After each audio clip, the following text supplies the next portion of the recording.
Shampa kitchen with village ফুডে আপনাদেরকে স্বাগত। প্রতিদিনের মতন আবারও চলে এসেছি। আজকে আপনাদের সঙ্গে মজাদার একটা রেসিপি শেয়ার করব, যেটা কিন্তু বাচ্চারা খুবই পছন্দ করে। আর বাজার থেকে কিন্তু চড়া দামে কিনে আনতে হবে না, বাড়িতেই খুব সহজে আপনারা বানিয়ে নিতে পারবেন। আর আপনাদেরকে 3 ধরনের পদ্ধতি বলে দেব, অবশ্যই আপনাদের ভালো লাগবে। আজকে আমি বানাবো চিকেন পাউডার। চিকেন পাউডারটা দেখুন, যেসব বাচ্চারা সবজি খেতে চায় না কিন্তু তারা মাংসটা খেতে কিন্তু খুবই ভালোবাসে। বাচ্চারা মাংস চাইলে পেলে কিন্তু আর কিছুই চাই না। সেই জন্য মাংস পাউডারটা যদি চিকেন পাউডারটা আপনারা বানিয়ে রাখেন, তাহলে কোনো একটা সবজির মধ্যে একটু ছড়িয়ে দেবেন, তার সঙ্গে একটু ডাল দিয়ে দিলে কিন্তু খেয়ে নেবে বাচ্চারা।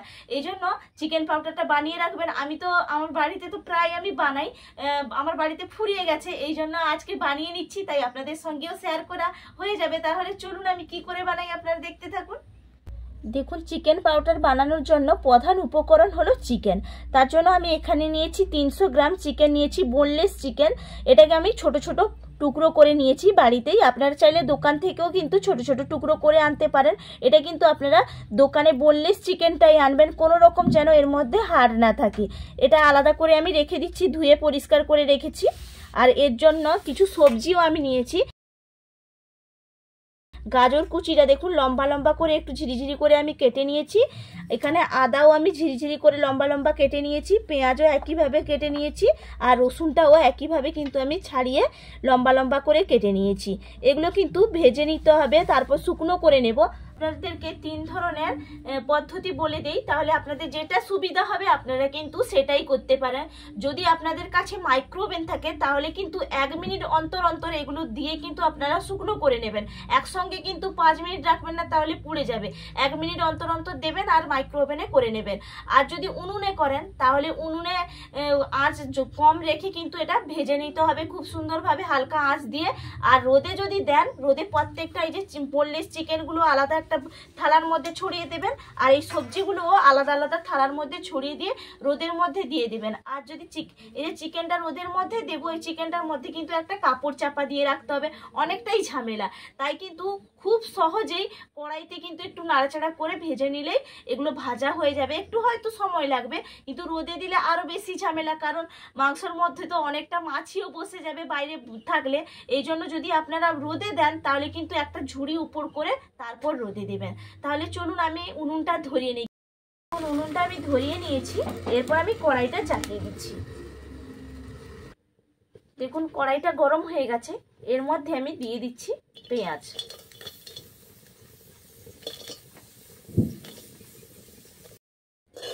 দেখুন নাড়তে নাড়তে কিন্তু কালারটাও চেঞ্জ হয়ে যাচ্ছে, এইভাবে কিন্তু মুচমুচে করে কিন্তু ভেজে নিতে হবে।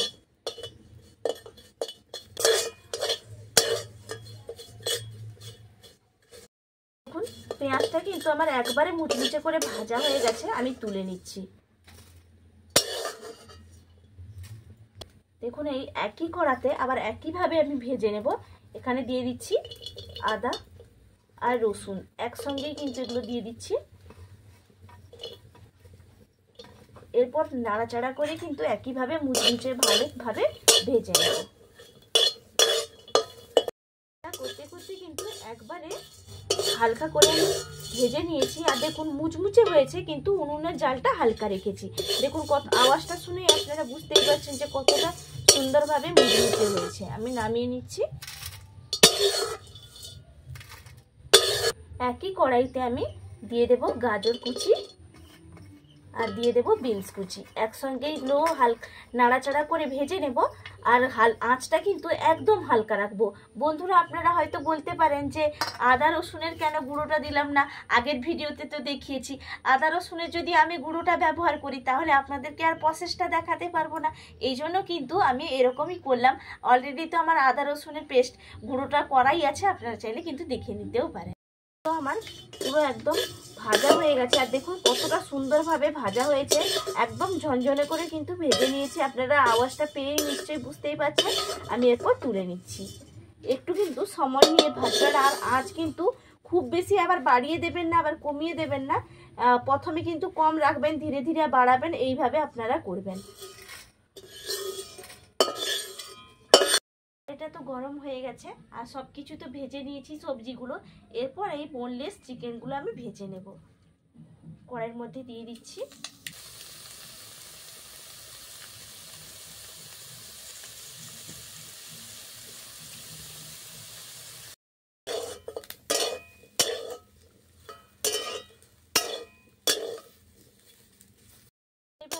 অনবরত নাড়তে নাড়তে অনেকটা কিন্তু শুকিয়ে এসেছে। এই সময় আমি দিয়ে দেবো এর মধ্যে আটা বা আপনারা ময়দা দিয়ে দেবেন। আমি এখানে আটা নিয়েছি। আটাটা দিলাম কারণ এই যে চিকেনের মধ্যে একটা জুসি ভাবটা আছে, সেই জুসি ভাবটা কিন্তু একবারে চলে যাবে, সেই জন্য আটাটা দিয়ে কিন্তু নাড়তে হবে, তাহলে একবারে শুকনো শুকনো হয়ে যাবে।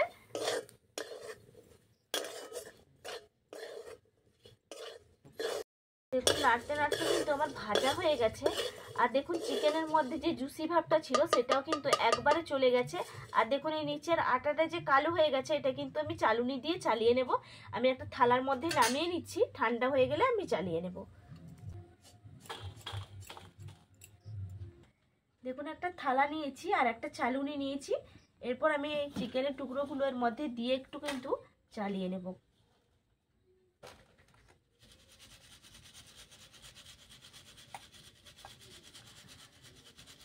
দেখুন চালিয়ে নিলাম।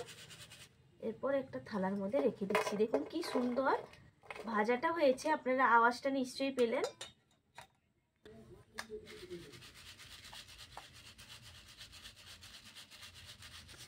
দেখুন সবগুলো আমার চালানো হয়ে গেছে। এরপর আমি গুঁড়ো করে নেব। দেখুন আমি একটা মিক্সিং বোল নিয়েছি, গুঁড়ো তো করে নেব। আর এই চিকেনের পিসগুলো আমি নিয়ে নিচ্ছি। দেখুন কি সুন্দর খড়খড়ে করে কিন্তু ভাজা হয়েছে বলে আওয়াজটা আপনারা নিশ্চয়ই শুনতে পাচ্ছেন। এটার কিন্তু গুঁড়ো করার একটা পদ্ধতি আছে, সবগুলো কিন্তু একসঙ্গে আমি দিয়ে দেব না। প্রথমে চিকেনের টুকরোগুলো দিয়ে দিলাম, এরপর ঢাকা চাপাটা আমি লাগিয়ে নিচ্ছি, গুঁড়ো করে নিচ্ছি।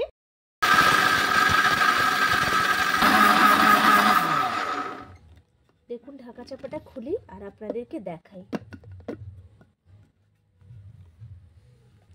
দেখুন ঢাকা চাপাটা তো খুলে নিয়েছি, চামচে করে আপনাদেরকে তুলে একটু দেখাই। দেখুন এখনো পর্যন্ত কিন্তু আধ ভাঙা আছে, এই জন্য আপনাদেরকে বলেছিলাম যে এটা গুঁড়ো করার একটা পদ্ধতি আছে।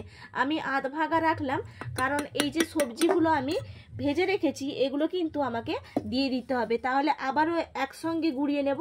আমি পেঁয়াজ ভাজাটা দিয়ে দিচ্ছি, সব সবজি আমি একসঙ্গেই দিয়ে দেব।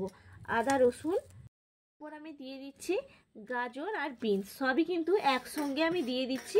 এরপর ঢাকা চাপাটা লাগিয়ে আমি গুঁড়িয়ে নেব, করে নিচ্ছি।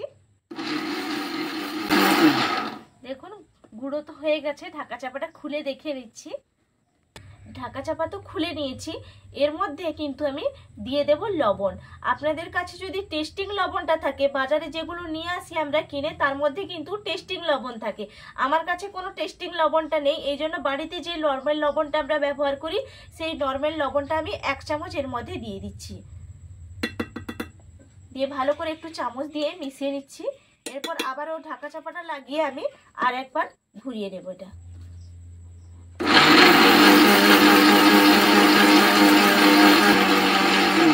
দেখুন হয়ে গেছে পুরো। আর দেখুন বন্ধুরা, বাজার থেকে যেগুলো নিয়ে আসি সেগুলোর মধ্যে কিন্তু প্রিজারভেটিভ থাকে, আর এর মধ্যে তো কোনো প্রিজারভেটিভ নেই, এই জন্য এটা কিন্তু আপনারা হোমমেড, একদম হোমমেড এটা পাউডার, খুব সুন্দর গন্ধ আর খেতেও কিন্তু দারুণ লাগবে। এটা আপনারা 6 মাস পর্যন্ত সংরক্ষণ করে কিন্তু রাখতে পারবেন। আমি এরপর ঢাকা চাপাটা খুলে দেখি যে কতটা সুন্দরভাবে গুঁড়োটা হয়েছে। দেখুন ঢাকা চাপাটা আমি খুলছি আর আপনাদেরকে চামচে তুলেও দেখাই। দেখুন আর গন্ধে তো পুরো মমো করছে, আর কতটা সুন্দর হয়েছে দেখুন, আপনারা নিজেরাই দেখেই কিন্তু বুঝতেই পারছেন।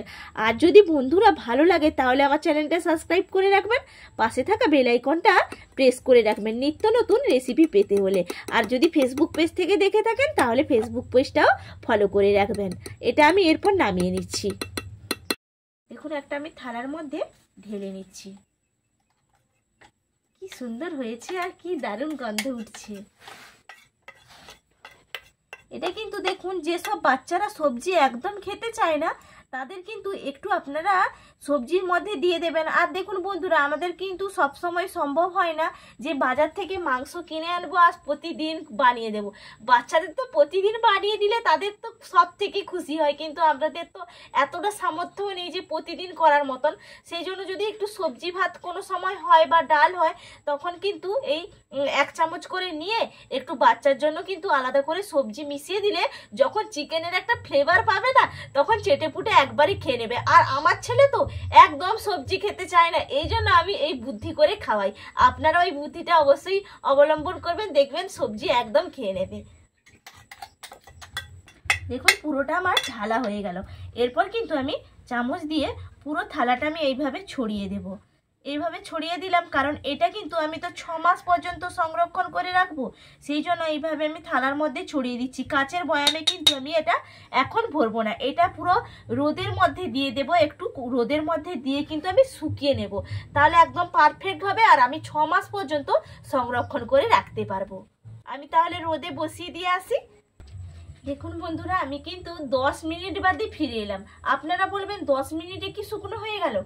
আর আপনারা জানেন তো এখন এত চড়া রোদ বেরিয়েছে, এত কি বলবো, মানে শুকনো হয়ে যাবো, পুরো নিজেরাই শুকনো হয়ে যাবো যদি রোদে 10 মিনিট বসা হয়। এই জন্য 10 মিনিট বসিয়েছিলাম, পুরো স্টিলের থালাটা একবারে গরম হয়ে গেছিল। তারপরে আবার নিয়ে এলাম 10 মিনিট বাদে। দেখুন কতটা সুন্দরভাবে কিন্তু শুকনো হয়ে গেছে। আর আমি সঙ্গে একটা কাচের বয়ামও নিয়েছি, এরপর আমি কাচের বয়ামে ভরে রাখবো, তাহলে 6 মাস পর্যন্ত সংরক্ষণ করে আপনারা রাখতে পারবেন। আমি কাচের বয়ামে ভরে নিই।